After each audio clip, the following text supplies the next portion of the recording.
What's up everybody and welcome to Producing with Paul. Today we're going to be producing a crusty white loaf. This is coming in a special request by Libby Reed, so shout out to all our fans out there, thank you Libby. Libby, let's make a start. It's really easy. What you want to do is start with 330 grams of filtered water at about 29 degrees. We're just on 30, so that is good enough for me. You want 1 pack of dried active yeast. How to check whether it's active is its use by date.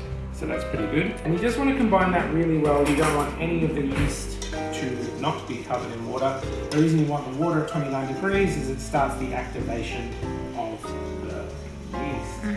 So you give that a good little mix. Let me see. Try and avoid those clumpy areas. You can see where it's clumping there. Doesn't matter if there's still a bit of clump left over, you're going to be kneading this a lot anyway. And when I say knead it, I mean you need bread in your life. So, shout out to all my celiac fans out there. I'm glad you found a way around this. Alright, let's say that's good enough. And to that, what we're going to do now that that's nice and combined is add 500 grams of strong white flour. That can go right on top. Now the next series of things I'm going to add have to be added in a very specific order.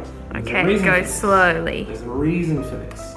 The reason being the last piece of the puzzle, being the salt, is the thing that actually stops yeast from activating. So anyway, we've got a tablespoon of olive oil. That flour is going to sit on top now, on top of that yeasty water, and start combining while you're doing all this. We then need 10 grams of molasses. Now, I've actually got my bowl here on the scale. So as I'm adding the molasses, I've zeroed it out. I can actually see when I've added 10. It says molasses. I use malt syrup.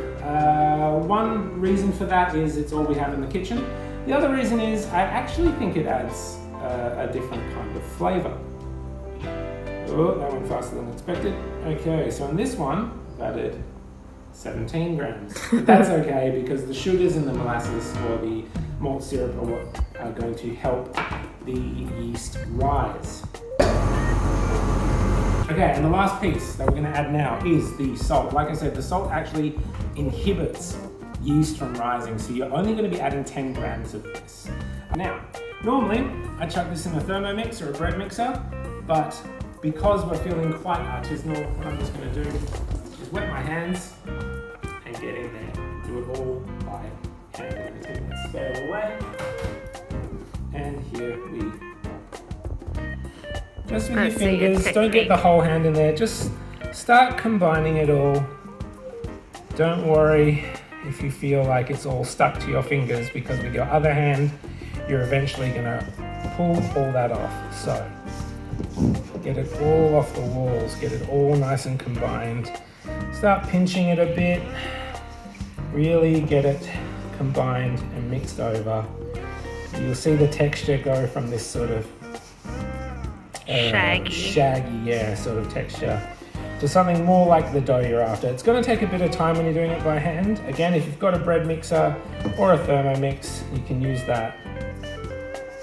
But we'll just keep going by hand. What's the stickiest situation you've ever been in? Something to think about while you're kneading your own bread. So you just keep going. Again, this is only going to make one nicely sized bit of dough. But what you can do is double the amount of everything I've said here. And you'll sorry, are you mixing it or kneading it now? I'm kneading it together. Okay. So I'm kneading it till it's all combined. Okay. Like I said, this only makes a nice little loaf. Double it if you want a big one or two, and you can put one in the freezer. But after you make your first couple, you can determine how much bread you and your family want. Or you make a loaf for the family, a loaf for yourself, a little sneaky one you hide in the cupboard. When I was a young boy, I used to hide a tub of peanut butter in my bottom drawer at my desk. Cool. Well, I'm going to say that is pretty good. We're going to let it rise for about an hour, covered in this bowl, in the oven with the light on, just to give it that temperature. You want about, 25 to 29 degrees, something like that. For how long? for an hour. So hang on, let me just... Have a good rest for an hour, little bird. Let's just cover it up.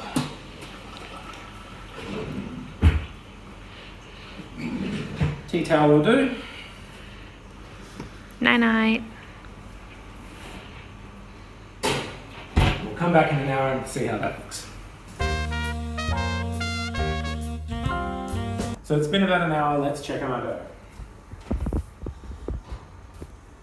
Okay, oh yeah, that is nearly tripled in size at this point. Ooh, So that's what a you big wanna boy. do is preheat your oven to 250 degrees. And while that's preheating, you're going to grab this dough.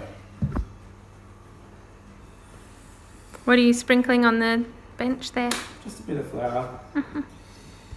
Because what you're going to do is form this into a bit of a bowl.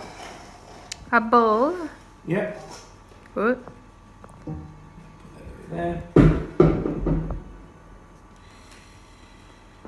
So you don't really want to knock it down or anything, you just want to tuck the edges in.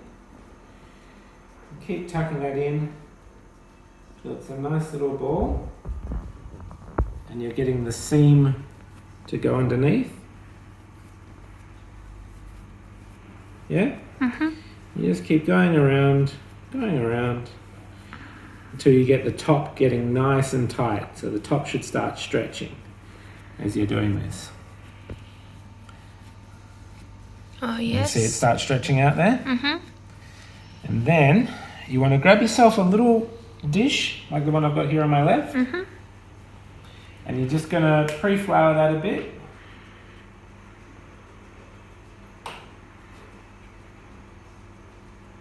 And putting this dough in seam side up. So this is the top of your dough eventually.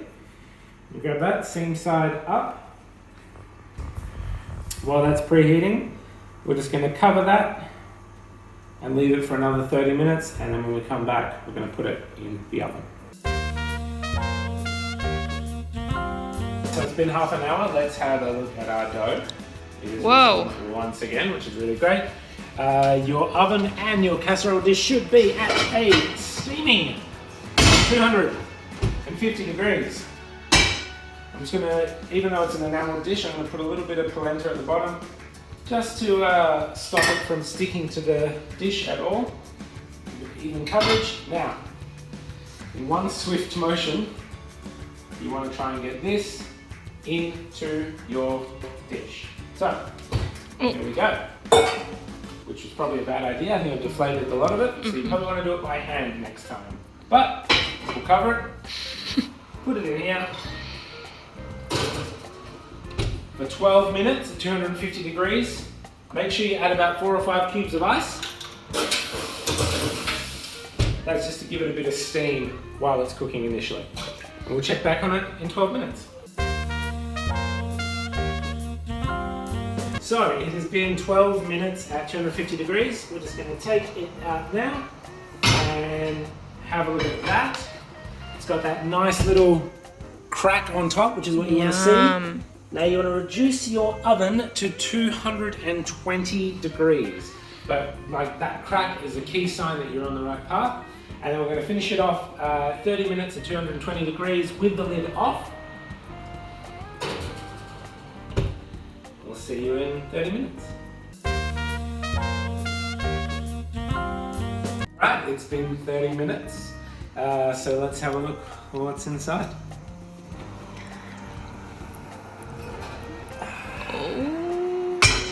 Boy. So good sort of crust. You'll know if it's ready if you knock on it and it feels kind of hollow. So it feels pretty good. Let's get her out and transfer it to a cooling rack. And that's it. Once it cools, you're ready to go. Oh boy, I wish this was smell-o-vision because it smells delicious. And there it is, your finished loaf. Simple, enjoyable white bread with a crusty crust. Thank you for watching. You've been watching Producing with Paul. Namaste. Mm.